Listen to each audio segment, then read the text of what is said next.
Kokoro Audio and China Literature presents Part 2 of the Inheritor of Magic, the Magi King series by Aoki Aku. Performed and narrated by a full cast. Wolfe woke up the next morning with a witch under each arm and a small, furry body on his chest. It was an excellent way to start the day. But more importantly, he could feel that his mana density and focus formation had both drastically increased after last night's meditation. Adding a third witch to the process had noticeably increased the rate at which he was gaining power during his evening meditation, and the constant flow of mana from him had made an impressive change in all three of their auras in a single night. The largest change was Stephanie, who had only just awakened her powers. She was far from the standard that Cassie and Ella stood, but she now had a distinct aura of power, and the gains that she had made over the course of the evening were many times greater than either of the other two. It seemed that, as it did with Cassie and Ella, the process was trying to balance her energy level with the other familiars. Wolfe stopped meditating and began working on clearing the blockages which were limiting Stephanie's potential. With her new feline body, the task was more delicate, with every pathway closer together, though the principle was the same, and he made some progress before letting her rest and beginning to work on compressing the mana he had stored into his focus. 1 or 2 more weeks like this, and he would be able to complete the first of 7 orbs, and Wolfe had the feeling that something significant would happen when he finally reached that milestone. It was almost time for the alarm to go off, so Wolfe moved his hands to the marks on the witches' stomachs and gently filled them with mana. It would be absorbed in an hour or so, but he could top them off after breakfast and they wouldn't lose too much time while they were in alchemy class. As good as that feels, it's missing something. The transferred energy doesn't feel as dense as the energy that you have stored. I wonder if this isn't the proper use of the mark. Like, maybe we're missing a step? You might be right. I'm pretty sure that actual intimacy is the key to maximum gains, since this spell was designed for use by an incubus, but we can test that theory after class.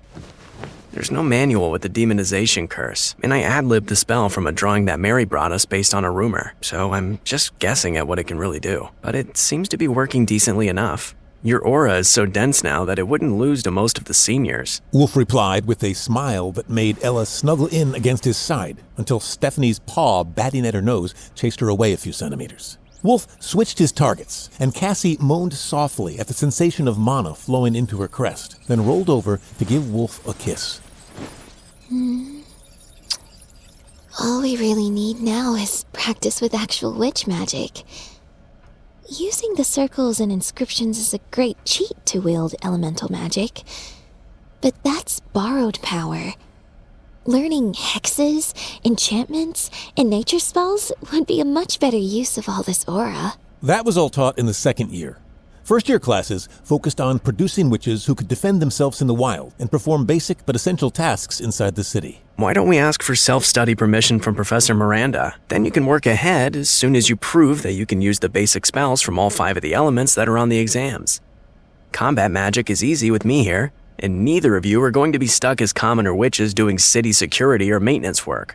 Just as Professor Ashcroft said, you should be able to skip ahead. That's a great idea, but do you think they will approve of it before the exams? Probably not till after midterms, but the training rooms are open, and an hour or 2 every day should be enough to get the elemental skills polished to a level that nobody would question as passable. If I recall the Adventurer's Handbook correctly, it seems that most hexes need a wand or item of some sort. All the seniors have chains of them mixed with their enhancement amulets. We'll have to work on that before you can do any complex witch magic.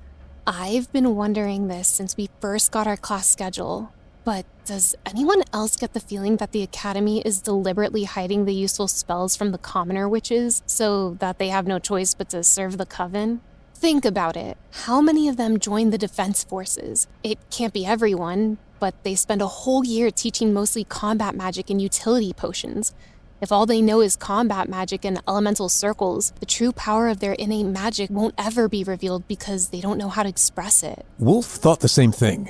The Coven definitely had a hand in the curriculum. I think it's better if we don't go too far into that logic. We all know a lot's been hidden from the commoners in the city. but I'll get you another spellbook today, one that has some witch magic in it. Maybe the explanation for the first semester's curriculum really is as straightforward as giving those who are less likely to become failures and dropouts the tools to go into the wilderness and look for their own materials so they can change their rate of progress. There are supposed to be training field trips in the second semester, after all. They had delayed too long already, so everyone got dressed and headed for the cafeteria to meet Mary and Reiko. The witches had just enough time to grab a pair of breakfast sandwiches and rush to class while Wolfe and Stephanie relaxed in their seats, free until after lunch. A lot of the other young men who had arrived to accompany the witches were in the same position, since Professor Ashcroft didn't like them getting in the way, so the room was far from empty, but they were all clearly avoiding Wolfe. He had become the topic of a lot of gossip, and most of it was not good for his reputation, at least not among the men. He waited until the link with his witches told him they were safely in class, then tucked Stephanie into his inner coat pocket and headed for the library to see if he could snag a book on advanced witch magic. The assistant today wasn't one that he had met before, but she seemed happy to see him. Mr. Wolfe, welcome. What can I find for you today? I need a primer on introductory hexes, charms, and illusions. Oh, you've got the studious witches, do you? They're not approved for the second-year textbook, but I can get you some reference materials with lots of useful spells that don't need fancy ingredients. Wolfe's smile made her blush bright red, and he thought she might actually pass out when he placed his hand on hers and gave her a small jolt of mana. Thank you. That's exactly what we need. The more practice they can get with their innate magic, the better. The flustered librarian understood exactly what he needed and had no more objections as she led Wolfe to 3 different books. This is an introduction to nature magic. You can't do much of it inside the Academy's walls, but it doesn't require anything fancy to learn the basics. Then we have basic charms. Most of those can be done with just a wand to focus their power. When the witches are more experienced, they won't even need that. These are the sort of charms and minor hexes that all noble witches use regularly, but they're not the more powerful ones. Then over here we have basic curses. That enters the curriculum in the 3rd year since they can be pretty nasty and need all sorts of things to work properly. Curses are a perversion of witch magic, which innately wants to heal and mend nature, so don't take them lightly. A miscast curse can backfire and kill the caster. I don't think you should bring that to one of your witches, and certainly not so early in their training.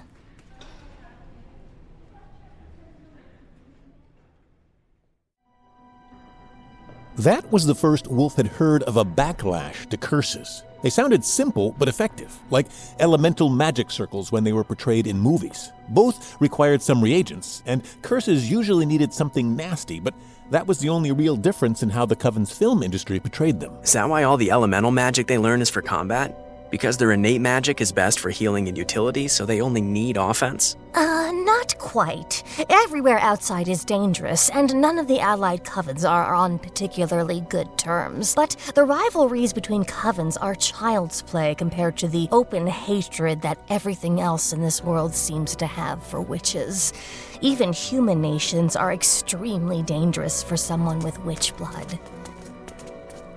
If they run into anything that isn't a plant during their travels, it will likely be a fight to the death. That is why not all of the witches outside of the city are on the Morgana Defense Force.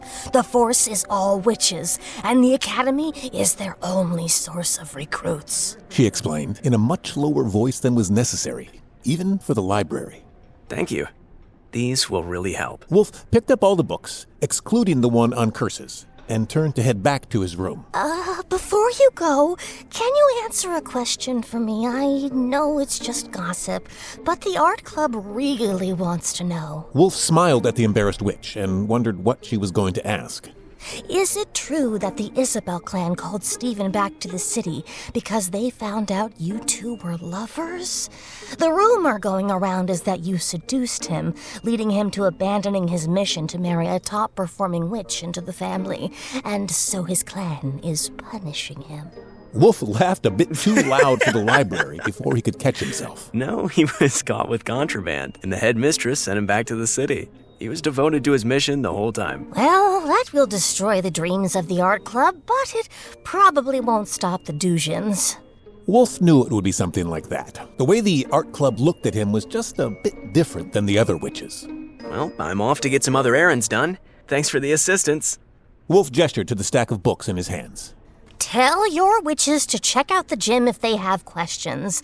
The seniors of the athletic clubs are actually really powerful witches, and they're always willing to help their juniors. He hadn't been down there in a few days, since it was so crowded with the new arrivals. But Wolfe thought a workout might be just the thing for this morning. Most of the gym crowd emerged before classes or during the afternoon when the seniors were in alchemy and their attendants were off duty, so a morning workout should be possible. There were only 2 people in the gym when Wolfe arrived, and one of them was rather familiar to Wolfe. He had met the man during his trip into the academy, one of the combat instructors named Dean, if his memory served him well. He was doing a strange exercise, running on a treadmill with a weighted vest on and a 20-kilo weight in each hand. He was doing curls as he ran, and it looked far more comprehensive than what Wolfe had planned for himself. So he headed over to the rack and picked up a matching set of gear. As his bloodline was purified through physical interaction with the witches, and his monofocus slowly condensed, Wolfe had been growing much stronger physically. He knew it in theory, as nothing was a real exertion to him anymore, but he hadn't had a real chance to test it out. This exercise proved to be no exception. Even the 20-kilo weights, which Instructor Dean was struggling with, provided barely any resistance to his arms. It would look bad to show the man up while copying his exercise, though, so Wolfe made his way to the second treadmill and set a varied terrain for the run. Preparing for another trip into the wastelands? Why don't you join the supplementary combat classes I teach? They're open to all assistants, so a human familiar isn't out of place. And a bit of sword work can really save your ass when the undead come. Bullets don't do enough damage to stop most of them, but splitting the head open works every time. That would be great. I was once a bike courier, so I'm confident in my cardio, but unless I'm carrying the witches with me, running won't save us. Wolfe was eager to see what the Academy would teach the living meat shields. That was how the Coven members in the city treated all men, so Wolfe didn't expect much better treatment of the assistants on the occasions they were going to accompany witches into the wilderness. The men of the police patrols didn't often come to his family's floor, but when they did, it was always 20 men with a witch in charge, who cast spells to help them in the safety of the armored carrier, so they were the only ones in danger. It's only half a class long because the attendants have other chores. Even if they are big-shot heirs, most of the students treat them like butlers and make them do all the cleaning and laundry. They're just too timid for their own good. The witches will treat you well if you show them that you're capable. But then, I'm a familiar, and we can sense each other's emotions and location, so it's a bit different. Wolfe also recognized that he did most of the cleaning and laundering of their dorm room. The two jogged in silence while they finished their 100 curls and long run before heading to the showers to get ready for the combat class.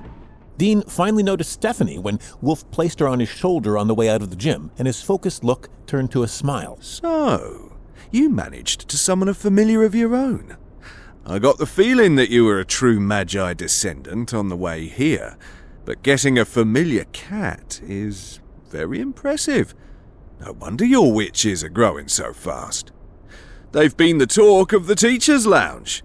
Oh, they might have to make Cassie and Ella skip half a year, lest they get lazy after they've learned all of the elemental basics. Wolfe smiled back. We're going over the last of them tonight. We know what the standard is for full marks, and unless they hit a major block on one element, they should be able to use most of them to that standard already. Fire and lightning, the two I'm stronger with, took under an hour for each of the witches to master. But even without my assistance, they should be able to get earth, wind, and water mastered in a short time. Dean seemed startled, but recovered quickly to a look of professional neutrality. We might have to step up the schedule then, and have them do a wilderness gathering trip right after midterms. They can't start the second year without experience in the outside world, and they would certainly get up to no good if they had half a term of afternoons free.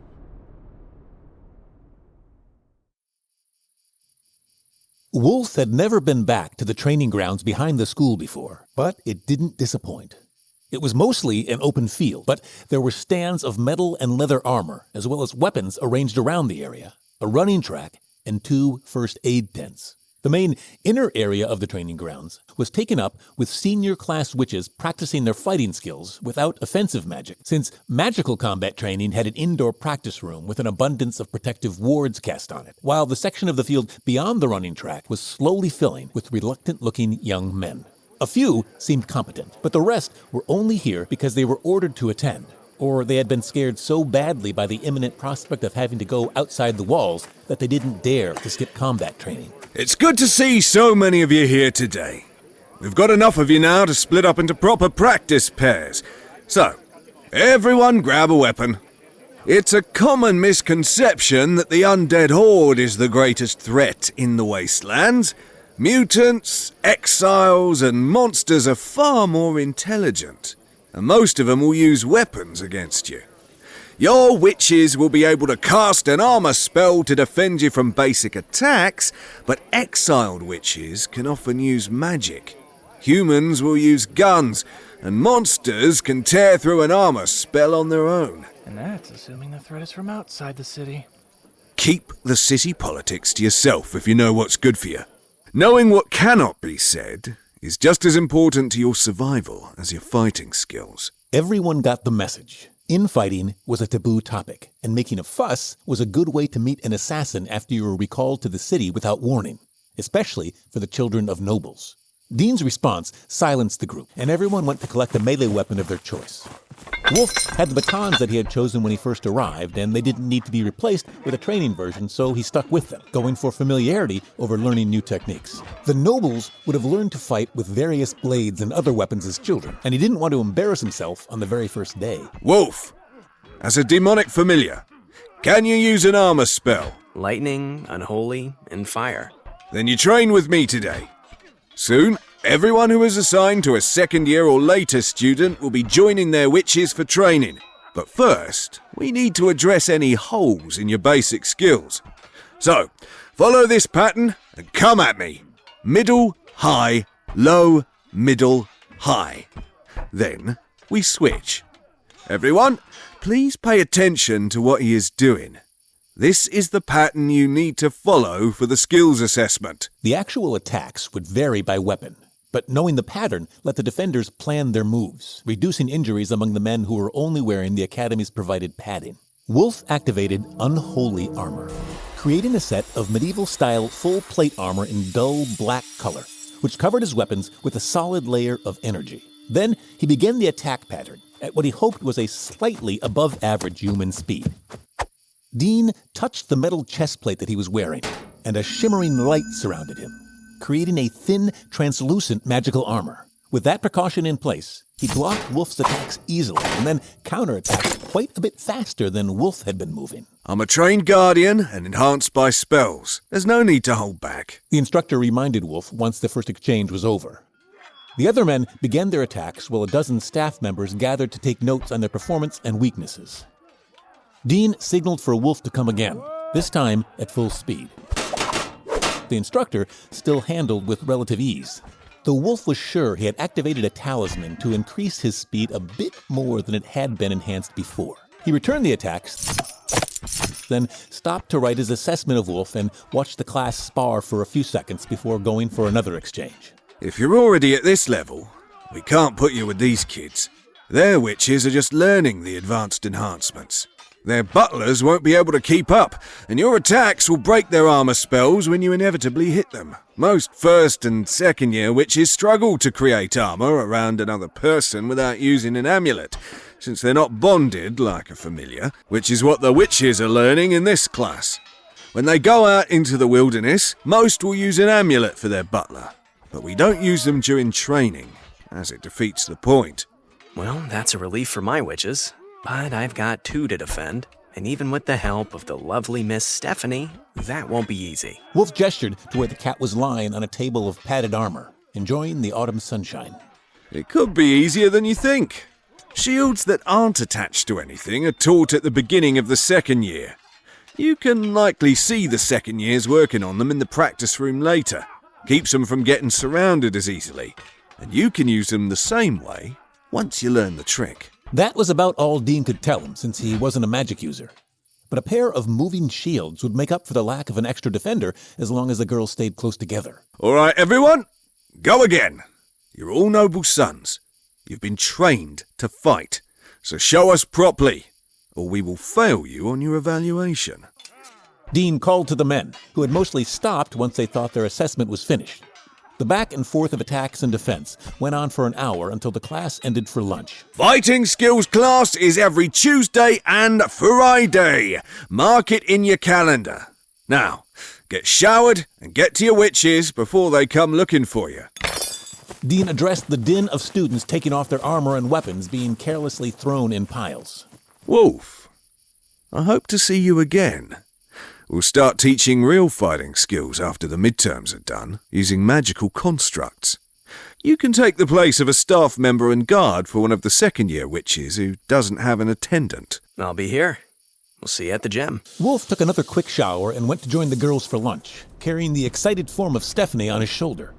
She really wanted to get in on the match and beat someone up to vent her frustrations, but in the body of a cat, there wasn't much she could do. Plus, she didn't know any spells yet. I'll let you use a lane in the practice room if they're not busy. Lots of familiars are trained there, so you'll fit right in.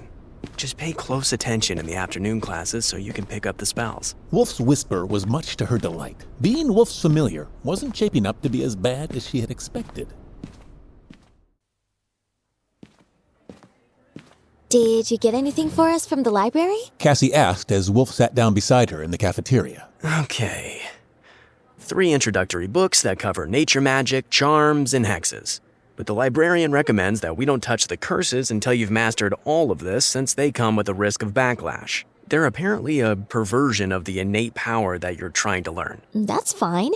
Charms and basic nature magic will take long enough to learn. Ella looked between the duo and then to Mary and Reiko, who were still in line for food. We should spend more time on the other elements first. Once we know we can ace the final exam, then we can start on the new skills. You worry too much. We will hit the training room tonight and see where we still need work, but so far, it's been too easy. It's the exact same spell, but the elemental rune on the circle changes. Only the advanced spells are more difficult. That idea caught the attention of a few first-year witches sitting nearby. Nearly everyone treated the armor spells as completely separate, but looking at them, they were very nearly identical. Not every witch could manipulate every element well, but if you could do the basics, then the rest of the process should be easy. Just do the same thing you did for the last version. Then we have a date. Elemental practice tonight. Then we'll start on the new books tomorrow. Think you can keep up, little one? She stuck her tongue out at him. Pup is stronger than he looks. My skills are coming along quite well, thank you. I wish I could say the same. I can't seem to do anything with the water element.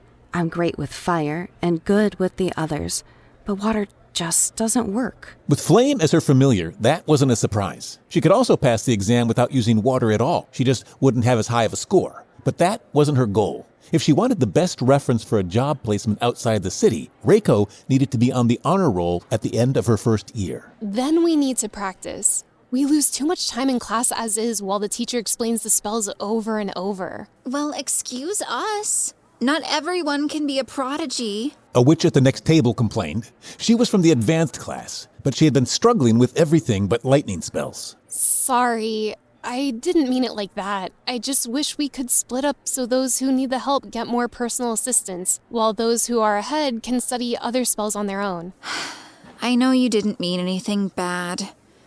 It's just frustrating, you know? I can use every lightning skill in the book, but I can barely touch the other elements at all. Plus, I got a lightning hamster as a familiar, and he's really weak and afraid of everything. I can't even bring him to class because he panics and passes out, which gives me a panic attack and turn through the link. Wolfe patted her on the shoulder and gave her a one-armed hug. It'll get better. Do you want me to work with him while everyone else practices? Just letting him sit with me and Stephanie might help. Yeah, that might be all right. How about I bring him to class and he can sit with you if he doesn't immediately panic and pass out? I would gladly sacrifice a few days' worth of practice to get him adjusted to being in public. She agreed quickly, as if afraid Wolfe would change his mind. We'll see you in class then. The timid familiar and his witch were waiting at the door when Wolfe arrived with the others. The hamster was safely in a cage, freaking out about the number of people and raising lightning into the bars, which forced his witch to hold the cage with a layer of lightning armor on her hand to avoid getting shocked. Wolfe could see she was struggling already because of the link, so he took off his coat and placed it over the cage, then took it from the hamster's mistress and placed the cage on a shelf in the corner. That seemed to help, so Wolfe moved the coat a little, letting the rodent see out, but keeping 3 sides of his cage covered. That was fine for a moment, but when Wolfe touched Cassie and Ella to fill them with mana, the small creature began violently throwing himself at the cage, trying to get to Wolfe. What a strange creature. Why don't you feed him some mana as well? Maybe he's an immature specimen, like the witches who get kittens or tadpoles and have to nurture them to full growth before they become useful. Any way Wolfe looked at it, that was as big as a hamster got. But there was no harm in trying. Even in the worst-case scenario, feeding it mana would just strengthen it a little until the energy was absorbed.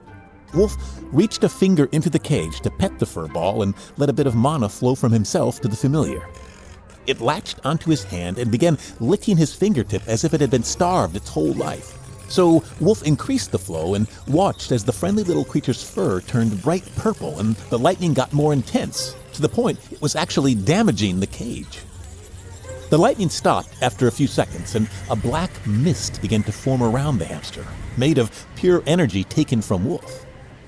That was when he let go of Wolfe's finger and rolled on his back, making happy noises and sucking in the mist of excess mana as if it were a liquid. By the time he was done, the class was almost over, but the hamster looked much better, bright purple and blue instead of brown, confident with glowing white eyes. What did you do to him? The witch asked in panic when she saw the familiar. She was about to grab Wolfe's collar to demand answers when she suddenly stopped as the hamster began to squeak. Why is he defending you? I can sense the emotion, but I don't understand. The commotion brought Professor Miranda over, and she knew in an instant what the problem was. You've been feeding this one like a rodent, right? It's not! They're magical creatures, and they need mana or mystic plants to eat. If you've been starving your familiar, it might have been panicking in public because it felt weak and vulnerable. Didn't you read the Familiar Care Guidebook? The professor was getting angrier with every word. Familiars were lifelong partners to witches, and mistreating them was something that simply wasn't done. It was soft and fluffy and brown just an hour ago. I thought it was a regular hamster with a lightning affinity. Well then, it's good that someone knowledgeable caught your error before you starved the poor thing to death. It would have been the end of your academy career. You're not strong enough to graduate without him. Sorry, Professor. I will do better. I'll go get proper food right now, no matter what it costs. Just give it a purple mana gem once a week. That's enough to keep it fed until you can go outside and get real food. Magical creatures can be hard to care for. These 4 just got lucky with a demon, a dog, and a lizard that eats anything spicy. If only she knew that Flame was as bad as Pup and would eat anything put in front of him as long as he had roasted it well done first. Now that he's feeling better, just bring him to class with you to help him get over his stage fright. The hamster gave him an angry look. Fine. Bring him to class to help him get used to socializing with others. The little purple furball looked much happier with the modified phrasing. Most of the class was ignoring their interaction, afraid of being called out by the teacher for not taking good enough care of their familiar. But 2 sets of eyes were glaring at them intently, while a small goblin in a butler's uniform stood to one side.